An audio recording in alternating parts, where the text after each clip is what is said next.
Thank you, Stephen. 9.2% unemployment, an ongoing debt crisis, and now the situation could get even worse. The Environmental Protection Agency, the EPA, is looking to impose new ozone emission requirements that would require states to knock emissions from 75 ppb to 60 ppb. We'll get an explanation of that in a second. While the change may seem small to some, it's expected to have a big impact on U.S. businesses.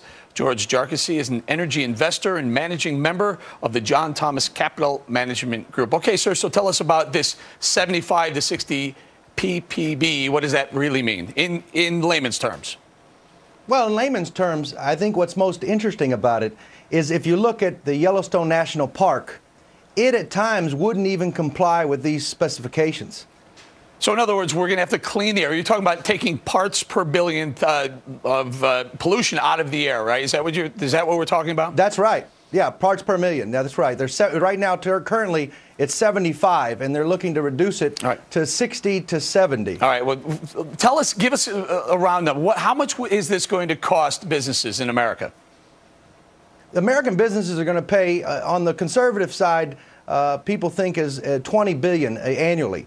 But more and more businesses are coming out with numbers estimated to be $90 billion. All right, this is what we really need to get to. The EPA, through programs like this, through dangerous gases, penalizing businesses for emitting dangerous gases, is this not, in effect, a cap-and-trade program? Yes, it is. And this regulation was just visited in 2008.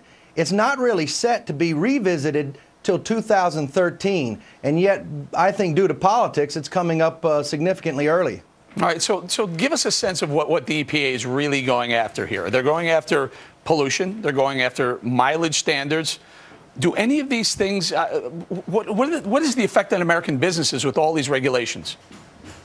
Well, you're talking about a couple things. One, you're talking about a bigger, stronger EPA, right, with bigger budgets, more expenditures.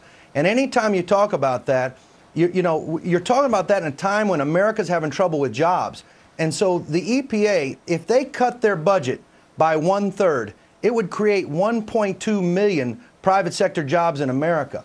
So you've got a growing EPA while our economy's struggling, and then adding $90 billion more annually to expenses to comply. Very quickly, I don't have a lot of time, just a few seconds here. Tell us what the effect is on energy prices. We're already paying almost $4 a gallon at the pump. Up or down, given some of these regulations? The estimates of this regulation, everybody expects it to add as much as $1 per gallon of gas. All right, we're going to have to leave it there. George Jarkesy, thank you very much, sir.